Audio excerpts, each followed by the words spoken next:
Hello and welcome to our last show before Christmas. What does that mean? Well, essentially it means, have you seen this man? Reports say that he's porky, a pagan, and prefers to break into your home using the chimney. So if you have seen the owner of this hat, please phone your local neighborhood watch as soon as possible. He is wanted for popping into roughly 3 billion homes in an evening.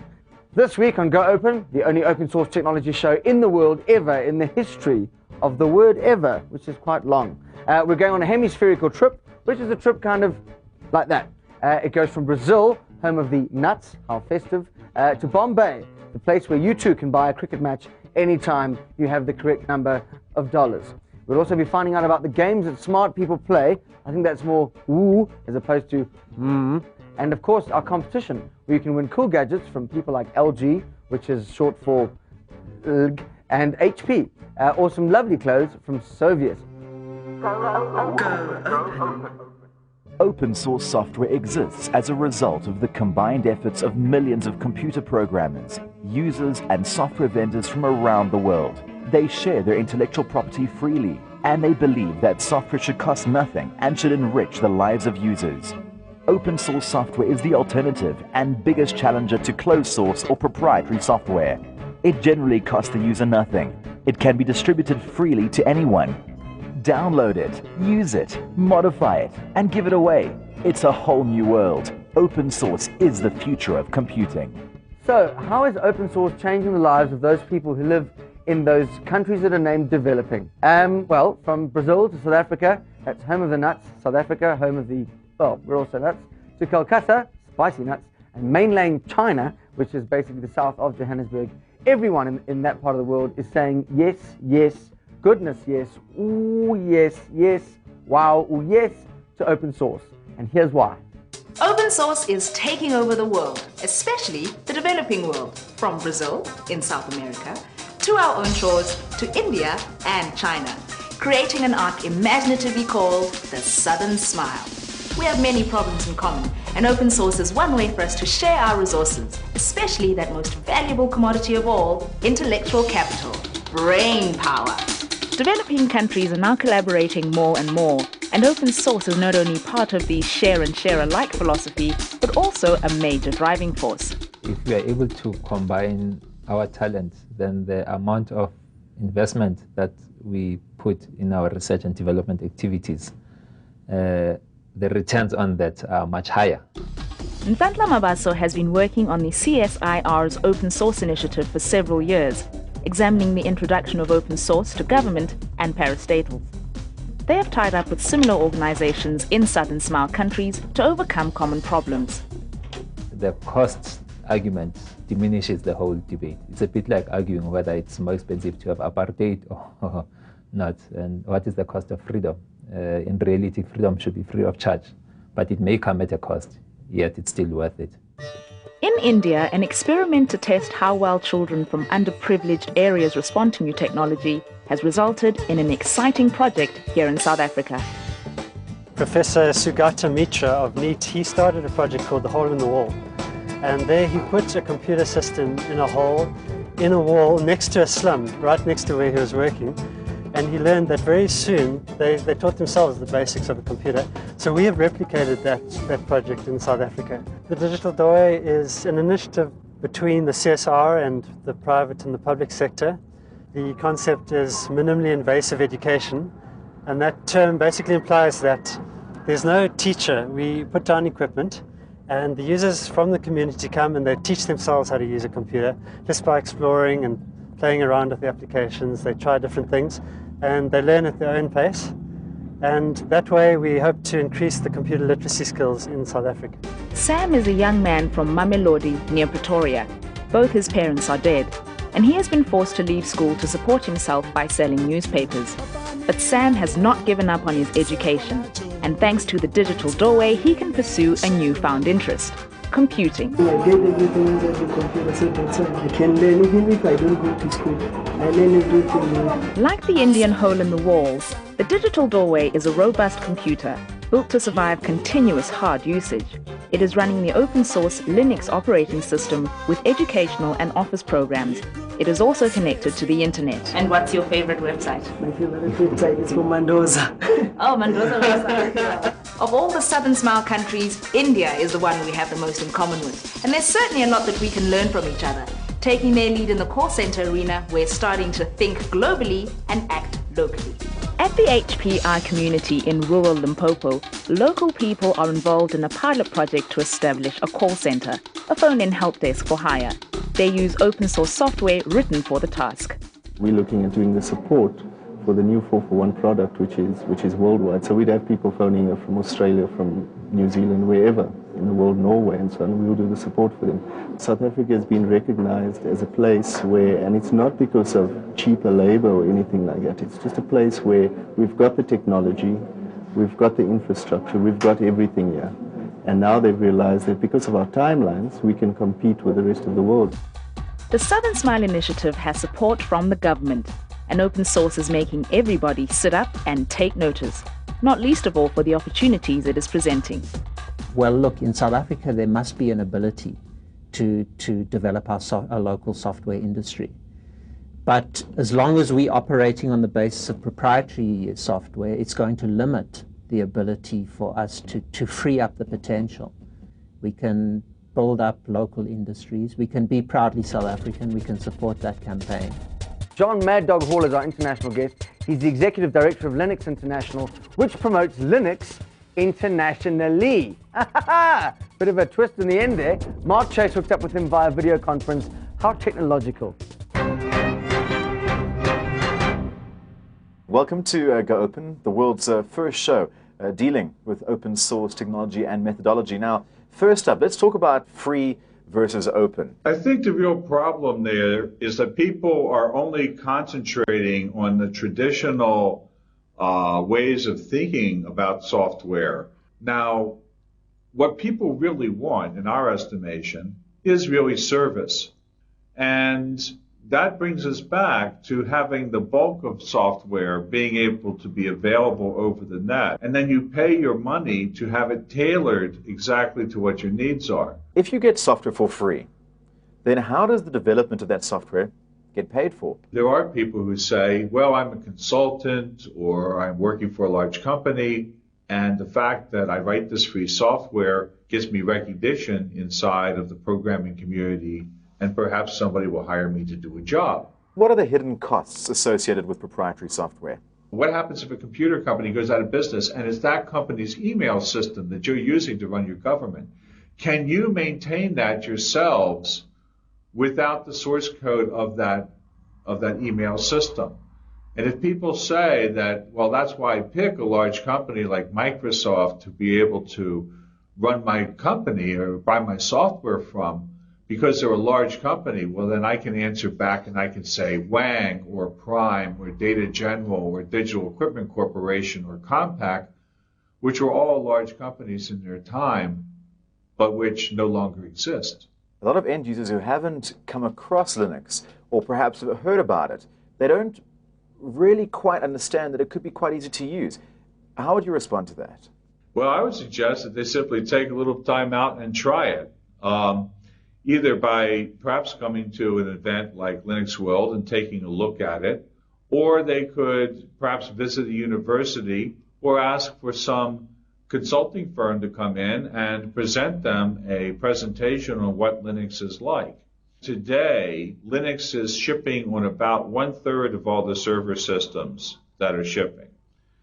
Another third is proprietary and commercial Unix systems, and another third is Microsoft products of different types. Today it's used on most of the supercomputers which are being developed, and quite a few of them which are already in use. This coming December, there will be a supercomputer of 10,000 processors which will be using Linux to help predict the weather as part of NASA's ongoing studies. That will be the largest computer in the world. Thank you so much for joining us on the show. It's been really interesting, and good luck with your adventures. Coming up later, we bring you something really hot. It's some of the coolest open source websites around. So hot and cold. Ideally, it's your sort of perfect Sunday family lunch or something.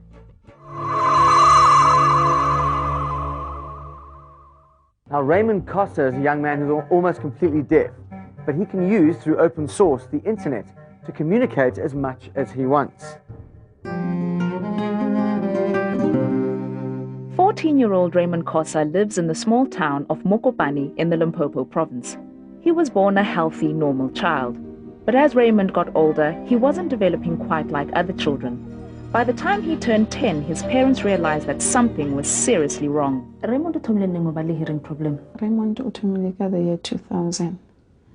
Raymond diagnosed kamraga ko sekolong ba sno ba re bitsa several times. Then le rena ra thoma go observe. Then from there ra bona gore ke nnete ngwana gagwe. Ke ge re mo tšea re mo isa doctor. Although Raymond's mom was advised by the doctors to send him to a school for the hearing impaired, Raymond refused. But his schoolwork was suffering, and his teachers were finding it hard to communicate with him. Was it not difficult to teach him because of his hearing disability?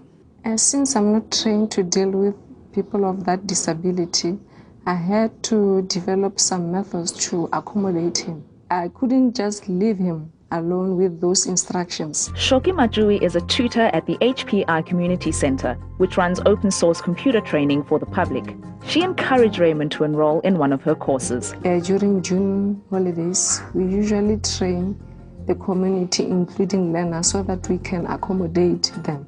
That's how I met Raymond. Raymond was one of my best learners because even he has this disability, he could do anything. The HPI community is run entirely using open source software, which is integral to the computer learning that happens here. One of the motivating factors in using open source is that it allows the community to become self-sufficient. Shoki, did you have a background in open source and computing before you got your qualification from the center? Yes, I did, and it is very helpful because it's different from other software because it is affordable. You don't have to buy it. It won't cost a lot because if I have it, everyone has it. In his course, Raymond picked up skills early and has learned a variety of open source applications which he's using at school and in his everyday life. He's able to do internet and search for informations, and sometimes he used to come to me, Mommy, I find the information about the doctor who can help me. Then we try to consult that doctor. And sometimes if I'm going to host meetings for ECD, Raymond used to make programs for me. Initially a shy and reserved child, Raymond has newfound confidence and is determined to lead a normal life. With access to the internet and email at the HPI Community Center just 5 minutes from his home, the world is at his fingertips. Right now, he's a changed person because of the computer, and I know he's going to be completely changed and he's going to enjoy the way he is. It's time to meet our Geek of the Week, and this week, none other than Kugendra Naidu. How's it? Well, thanks, John. You got quite a fascinating story. I'm not one of those interviewers who kind of says the whole thing and then you repeat it, and then I go, ooh, tell us your story. Well, I started a company with a very small company with a bunch of friends about 5 years ago odd. And in the process, entered a very niche market of doing database consulting, Unix-based, on very large systems, terabyte systems. And I collaborated on a piece of software that does database migrations. Okay, let's just explain to people out there, what is database that thing? Just about everything you do nowadays relies on some sort of database. Everything from your banking to your medical aid to everything. It's just basically a collection of information. Your software was sort of seen by many people all over the world on that website. Some people in America actually found it. Anyway, it was one of the directors that got a hold of me, and he said, do you have a passport? And I said, yes, I do. And he said, would you like to come over? And I said, I tell you what, if you paid my air travel and my expenses, I'd do it for free.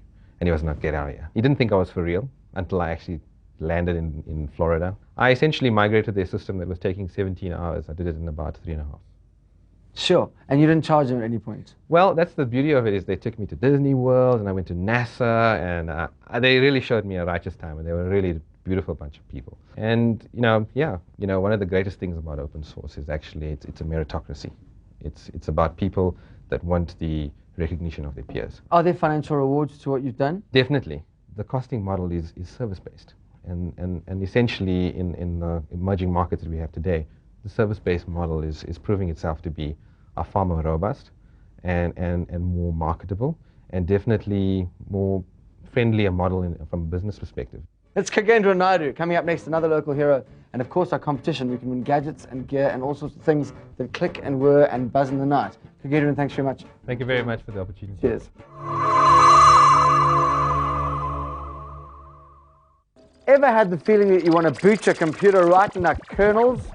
Well, possibly you should try booting it with a CD. And to explain all that, here's Mark, while I just talk to myself a little.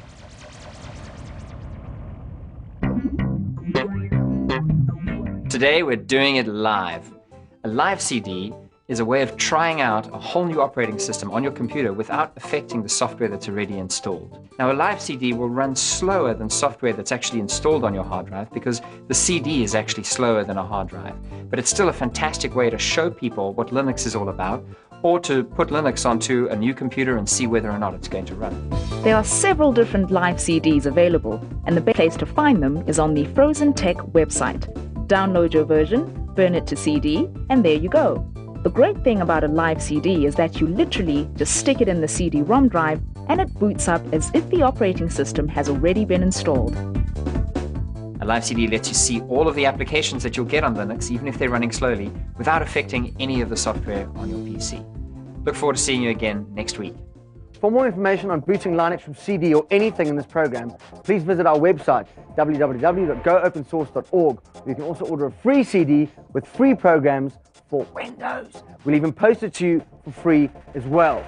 Viva the revolution. Open source will set you free. If you don't know how it works, call a geek. Call a super geek. In fact, call the Uber Duper Super Geeks, the Freedom League of Geeks, which is far more effective when dealing with computers than the League of Leaks.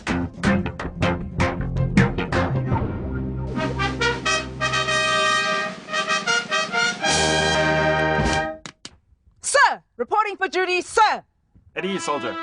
What is the Geek Freedom League about, sir? Well, Rafugwe, the Geek Freedom League is about forming an army of geeks all across the country that help us in liberating computers from proprietary software. How do we liberate people's computers? See, most computers run proprietary software. It's not that people choose to install proprietary software. It's really that they aren't given a choice. It's all they're given when they buy their computer. So what we need is one computer, one Go Open CD, and one geek. The geek is going to take the software that's on this disk over here and install it on people's computers. Do I have to have a lot of technical knowledge about open source software in order to become a Freedom League geek? No, you don't. Installing software is really, really easy. First step is to log on to our website, goopensource.org/freedom, and register yourself as a geek. What incentives are there to become a geek? Once you've reached a count of 10, so you've installed 10 pieces of software on people's computers, you then get your geek kit. Your geek kit consists of this t-shirt, a geek bag, another 20 CDs so that you can install open source software on 20 more computers. You get this Freedom League cap, and you also get this Geek Freedom League lanyard. The holder of this card is bound by their conscience to promote and install open source software. Raphael, we're making you an honorary geek. I am honored to serve the League. Let's go install some software.